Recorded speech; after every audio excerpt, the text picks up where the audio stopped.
Bonjour à tous, bienvenue pour cette nouvelle interview de la série I Believe in Magic. Aujourd'hui, je suis avec Hélène. Salut Hélène. Salut. Ça va? Oui, ça va. On est super bien installés au soleil, on en profite, ça fait une semaine qu'il fait hyper beau à Bruxelles.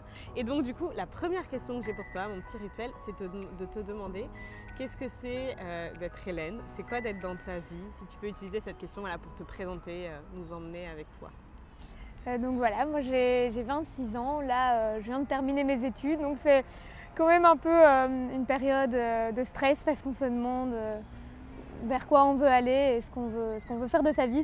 Donc, je dirais que c'est une période de beaucoup de doutes, beaucoup de questionnements, donc je ne sais pas si c'est le top de vie, mais en même temps ça permet pas mal d'introspection et d'enrichissement parce que du coup, on est peut-être aussi plus à l'écoute des gens parce qu'on se dit toute piste de vie peut aussi faire germer d'autres idées.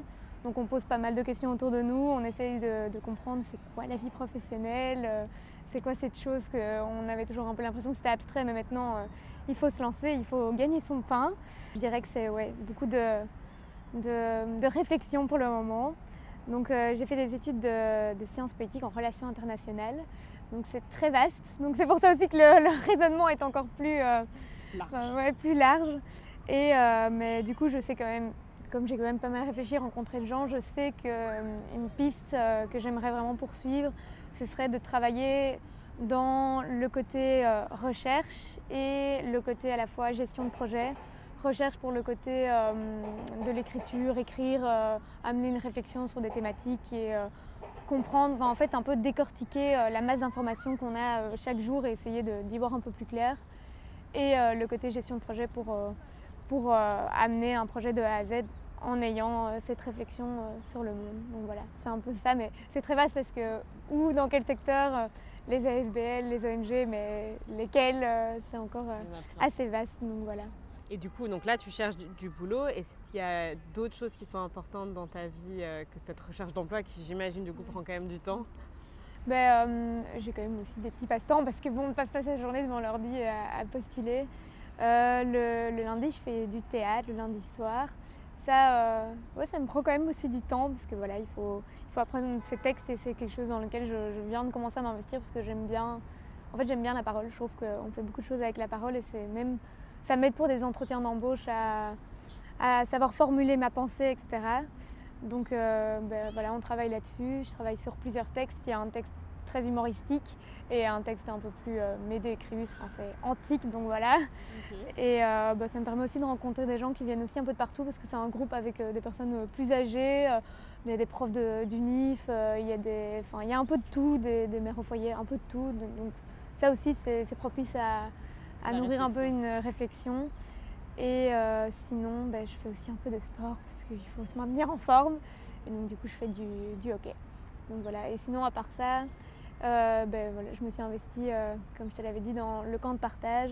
Ça, c'est des camps qui sont organisés pendant les grandes vacances, pendant 2 semaines, pour offrir des vacances à des personnes qui viennent d'institutions, des enfants du juge, qui n'ont pas forcément une vie très facile. Et donc du coup, on leur organise plein d'activités, plein d'animations pendant 2 semaines. Et le concept un peu spécial de cette ASBL, c'est qu'en fait, nous on est animateurs et on est des jeunes, c'est souvent un groupe de 6-7 jeunes et on s'occupe d'un petit groupe de plus ou moins 10 enfants qui sont répartis en fonction de leur âge. Donc moi je me suis occupée de jeunes qui avaient entre 12-14 ans une année et l'autre année c'était des plus jeunes, donc là ils avaient plutôt 8-10 ans. Et la particularité, c'est qu'il y a les animateurs et il y a les parents cuisine qui nous dorlotent et qui nous font à manger et tout, c'est leur rêve. Mais du coup, c'est super chouette aussi parce que ça permet aussi le soir de retrouver des adultes et de partager ensemble. C'est souvent ils ont souvent été parents, donc ils ont pas mal d'expérience dans la gestion des ados compliqués, etc. Donc c'est super fécond et même parfois quand on a vraiment des grosses, parce que parfois ça amène quand même des grosses tensions parce que c'est des enfants vraiment pas toujours faciles, même si je les adore, ils sont super attachants, mais ils sont pas toujours faciles à gérer.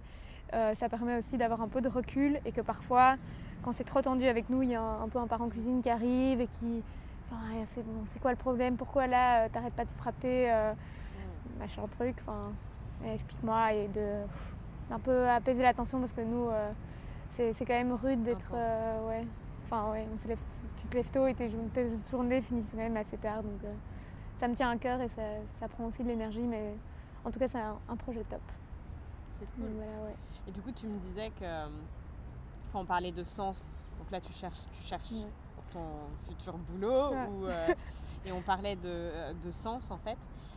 Là tu me parles des enfants, est-ce que tu peux partager un peu le sens, la direction que tu aimerais bien, l'impact que tu aimerais bien avoir via ton boulot? L'impact que j'aimerais bien avoir dans mon boulot. Un impact positif évidemment. Est-ce que ce serait un impact avec des enfants? C'est vrai que j'ai postulé beaucoup dans des ASBL, etc., qui s'occupent justement de la protection des enfants. Parce que voilà, moi j'ai eu la chance quand même de grandir. J'ai eu un environnement très cocooning, avec une famille unie, mes parents ne sont pas divorcés, j'ai 4 frères. On est très famille, c'est important pour nous. Mais bon, j'ai eu du bol et je me rends bien compte qu'il y a beaucoup de gens qui vivent dans des familles qui sont explosées. C'est pas toujours. Parfois c'est difficile, parfois c'est pas spécialement difficile, mais en tout cas on a peut-être moins de repères. Moi j'ai des racines assez puissantes, j'ai des grands-parents qui sont toujours en vie. Je sais d'où je viens, donc c'est peut-être plus facile de te guider. Et donc je me dis qu'il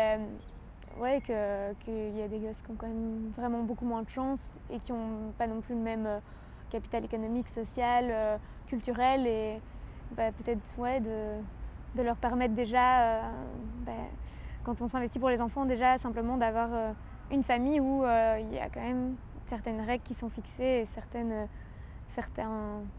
choses qu'on ne peut pas dépasser. C'est des belles choses, mais quand j'étais à mon week-end de formation, c'est des anecdotes super trash, mais en fait ça existe et parfois on n'en a même pas conscience tellement on vit dans un environnement cocooning. Mais c'était un juge qui venait nous expliquer qu'il avait été confronté à des parents qui l'appelaient en lui disant « il y a ma fille », mais encore des parents unis et tout, donc c'est déjà pas mal, mais qui l'appellent en disant « ouais, mais ma fille, elle va plus à l'école, elle y va plus, ça fait 3 semaines qu'elle va pas à l'école, on sait pas quoi faire et tout », donc voilà, le juge les convoque et tout, et là, devant lui, il a cette fille et ses 2 parents, il remarque la fille est enceinte, donc il fait « ah tiens, vous m'aviez pas parlé de ça et tout ». Et là, il parle et tout, puis à un moment, il fait « ah, je peux savoir où est le père ?» Et là, il y a un gros malaise, un blanc. T'as la mère qui regarde son mari, et puis le mari fait « elle m'avait provoqué, quoi ». Donc c'est un inceste, quoi. Les gens, pour eux, ils n'avaient même pas parlé de ça. C'est des trucs, on n'imagine même pas que ça existe, mais en fait, ça existe, quoi. Donc juste, pour moi, c'est quand même une des bases, c'est de grandir dans un environnement où on peut faire confiance à ses parents et que ce genre de choses ne se produisent pas, quoi. Donc ça, ce serait déjà un premier pas, quoi. Du coup, le fait d'agir sur les enfants, quoi. Ouais, qu'ils se rendent compte aussi qu'en fait, c'est pas normal d'avoir un père qui te touche, ce genre de choses, que c'est pas du tout... qu'en fait, il y a une loi qui te protège, que c'est pas permis, que c'est pas du tout censé t'offrir ça, en fait, ton père, quoi. C'est censé être là, que tu aies confiance en lui, qu'il te protège, pas ce genre de choses, quoi. Donc on se demande comment elle peut se construire après des événements pareils, quoi. Mais c'est surtout que je pense qu'on est... vraiment, moi j'ai grandi dans un environnement où en fait ça me semblait même pas possible, ce genre d'histoire, quoi. Alors je sais qu'il y a un film il y a pas longtemps qui est sorti aussi, qui s'appelait Les Chatouilles, je sais pas si t'as vu. Je l'ai pas vu, mais j'en ai entendu.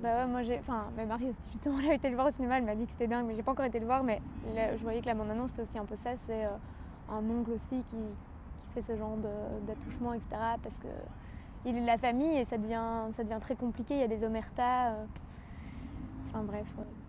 Et ce sujet-là en particulier, parce que là du coup on est passé de tout ce qui peut être ONG, tu disais Sciences Po, ONG, enfants, à des thématiques qui sont quand même très très particulières sur les enfants.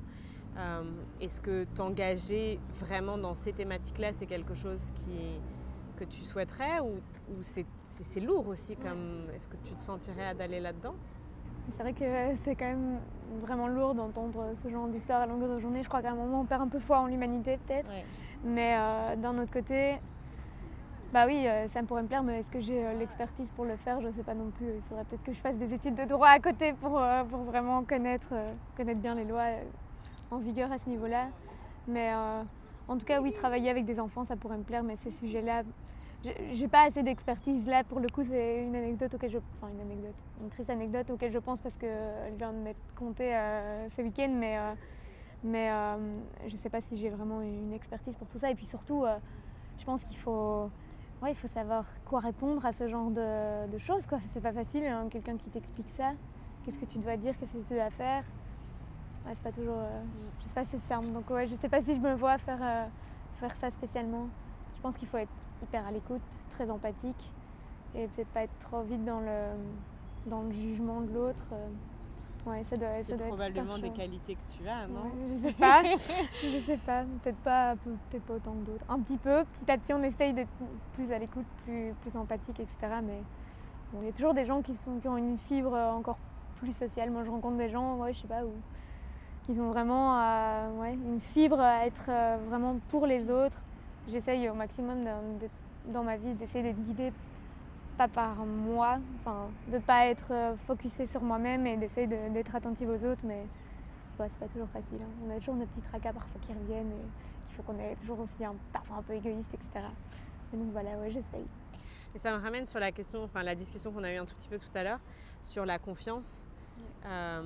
Donc on discutait un petit peu du fait que tu cherches un emploi. Et que ce que tu aimerais bien, c'est qu'il y ait quelqu'un qui te fasse confiance et qui te donne déjà ce premier emploi. Est-ce que tu peux...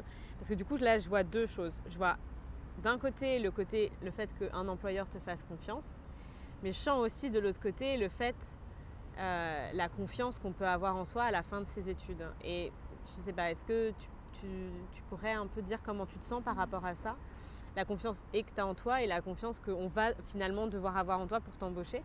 La confiance en moi, elle s'est construite petit à petit. Je dirais pas que je suis... je pense que souvent, on rencontre des gens et on se dit « Waouh, comment il a réussi à mener sa barque, mais c'est impressionnant, il fait tellement de choses. » J'ai l'impression qu'il a 4000 vies dans sa vie. J'ai l'impression qu'à côté, je suis une petite merde. Enfin, des fois, on se dit ça. Puis après, là, il faut relativiser. Mais non, c'est pas mal non plus. Tu as aussi réussi à mener certaines choses.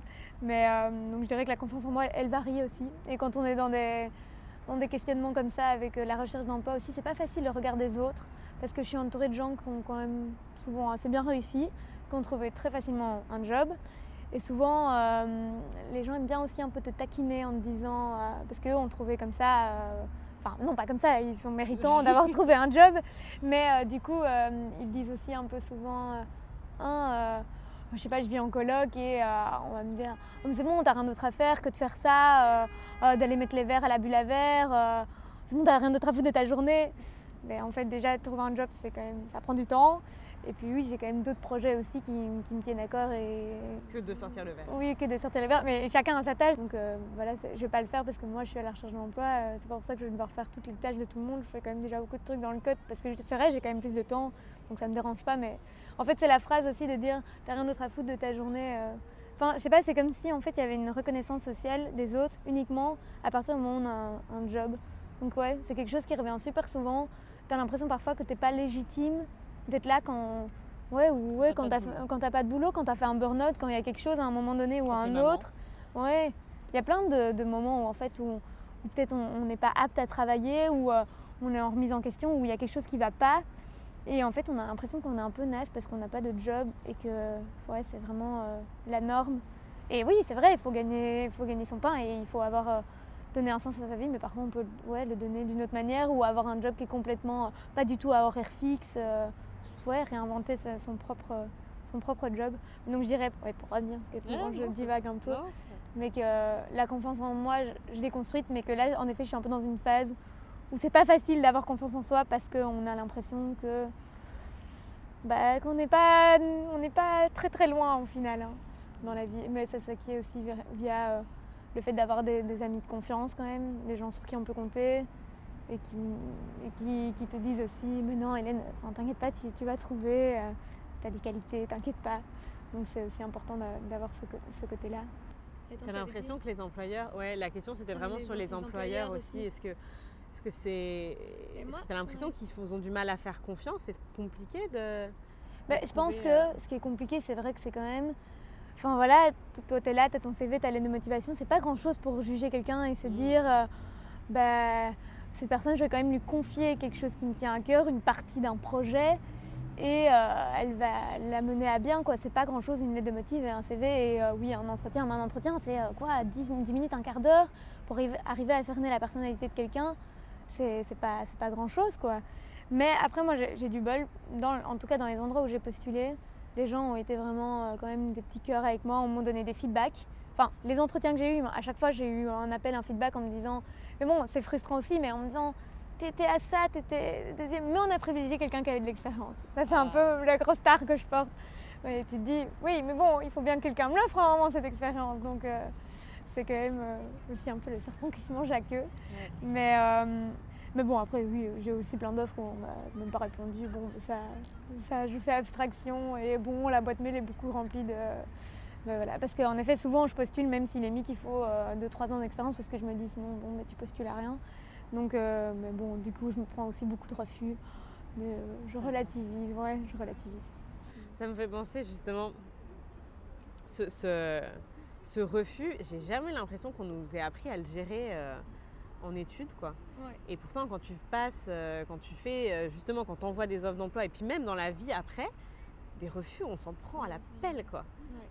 Et est-ce que pour l'instant, c'est un truc où tu as l'impression que tu le gères et que peut-être à un certain stade, tu n'arriveras plus à le gérer? Est-ce que, toi, est-ce que tu arrives à clairement définir que c'est l'objectif qui prime et que tu n'arrêteras pas tant que tu n'auras pas atteint un objectif? Ou est-ce que tu as l'impression que potentiellement, les refus pourraient être tellement lourds à porter que tu pourrais t'arrêter avant, quoi? Ouais, moi j'avoue que je me dis quand même que c'est l'objectif qui prime, mais je comprends que pour beaucoup de gens, ça peut être quand même vraiment lourd de voir tellement de refus parce qu'on le prend de manière hyper personnelle. Et en fait, mais c'est aussi parce que j'ai lu des bouquins et il y avait des petites phrases parfois qui faisaient sens, de déjà se dire que même dans la musique, il y a une pause, que dans la vie aussi, c'est normal d'avoir des moments un peu un peu plus à vide où on prend plus le temps, ou même ce moment où tu dois trouver un emploi. En fait, ça fait partie de la vie aussi pour rebondir, d'avoir des moments un peu de plat, quoi. Et je trouve ça quand même important de garder ça en tête, et puis aussi de se dire, souvent on a des refus, mais au final, le refus, c'est peut-être aussi, c'est pas toi qui est pas bonne, mais c'est aussi le job qui te correspond pas. En fait, les gens juste se disent, mais elle est top cette fille, mais pas pour ce job-ci, quoi. Donc, mais bon, évidemment, c'est des mantras que j'essaye de garder en tête, mais bon, évidemment, quand on s'est vraiment investi, oui, il y a pas longtemps, il y avait vraiment un job que j'avais vraiment envie d'avoir. Et puis au final, je l'ai pas eu, on m'a sorti la même chose, t'étais à ça, mais voilà, c'était pas toi, on a pris quelqu'un d'autre. Et ça prend quand même souvent un peu 3-4 jours, on rage un peu, surtout que moi j'ai tendance, c'est un truc que je vais essayer peut-être d'arrêter de faire, mais souvent je parle à mes amis de mes jobs où j'ai vraiment postulé, où j'ai vraiment envie d'avoir, et je dis « premier entretien, c'est trop bien passé, je suis trop confiante, c'est trop cool ». Et puis donc évidemment, qu'est-ce qui se passe? Tous tes potes te demandent alors. Donc là, tu peux réexpliquer. Au final, ils m'ont pas pris. Et donc du coup, tu es là, tu te sens un peu bébête, quoi. Tu es là, mais évidemment, les gens te répondent. Ouais, d'office aussi, les gens évidemment vont pas te faire ah non, mais ils t'ont pas pris, c'était une grosse merde. Ils ne disent pas ça, ils te disent t'inquiète, c'est pas grave, c'est normal. Donc ouais, d'un autre côté, on a quand même du soutien, mais d'un autre côté, bon, c'est chaque fois redire, réexpliquer. Mais bon, en tout cas, ouais, j'ai du bol, j'ai quand même, je pense, une mentalité plutôt optimiste, à me dire, allez, coûte que coûte, j'aurai bien un moment un job. Et j'ai aussi la chance d'avoir fait tellement de jobs étudiants avant et tout, que j'ai une petite enveloppe pour tenir, quoi, parce que c'est ça aussi.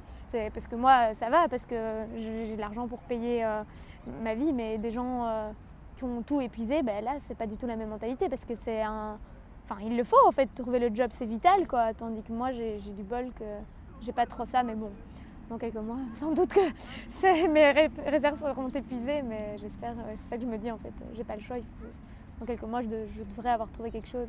Mais du coup, c'est vrai aussi que ça pousse un peu à... Et ça, c'est aussi le système belge qui fait qu'en fait, on n'a pas droit à toucher le chômage avant d'avoir travaillé au moins 1 an. Mais du coup, ça force parfois certains jeunes à prendre, en fait, à accepter n'importe quoi, des petits contrats de 2-3 mois en se disant ça fait déjà ça de gagner et tout. Et c'est vrai, d'un autre côté, c'est vrai que ça fait une expérience, mais parfois, en fait, parfois ça t'éloigne aussi un peu de tes objectifs et ça... Je sais pas si c'est toujours très top. Je sais pas me positionner parce qu'en soi, j'ai pas encore eu ça et je sais pas dans quel cas de figure est-ce que j'accepterais ce genre de petit job qui t'éloigne un peu.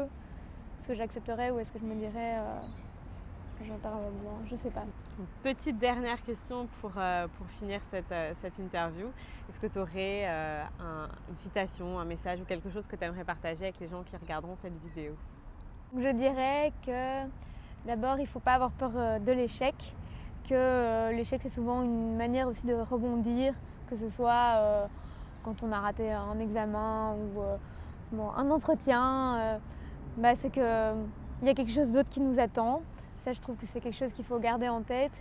Et je dirais aussi qu'il faut peut-être penser un peu plus reconnecter avec l'authentique, la nature, les personnes, être un peu moins rivé sur son téléphone, un peu moins tellement focusé sur ce que les autres pensent de soi à travers les réseaux sociaux, etc. Et focusser sur sa propre image. Et se faire confiance et ne pas toujours se comparer aux autres. Et je pense que la vie est plus belle comme ça. Ça fait du bien, ouais. Ce que tu disais, c'est la comparaison, ça fait du bien, mais que parfois ça peut être une bonne chose parce que voilà, on a un peu des personnes qu'on idéalise et que ça peut être une bonne chose pour avancer, évoluer et se mettre des challenges aussi, mais que parfois il ne faut pas non plus que ce soit comme une chape de plomb au-dessus de soi et qu'on trouve ça handicapant parce qu'on a l'impression qu'on n'arrivera jamais à leur cheville et que quoi qu'on entreprenne, on ne sera pas aussi performant que ces gens-là. Ça, il faut mettre ça de côté parce que je pense qu'on peut tous, une fois qu'on a la volonté et l'énergie, franchement, on peut tous être des Gandhi, quoi. Bon, ça c'est quand même un sacré level, mais non, mais c'est vrai. Hier, j'étais à une conférence qui s'appelle Peace Jam, qui fait le lien, tu connais, entre les prix Nobel et les enfants. Et c'était le message de la prix Nobel, c'était vraiment définissez un objectif. Vous pouvez y arriver, il n'y a pas de raison.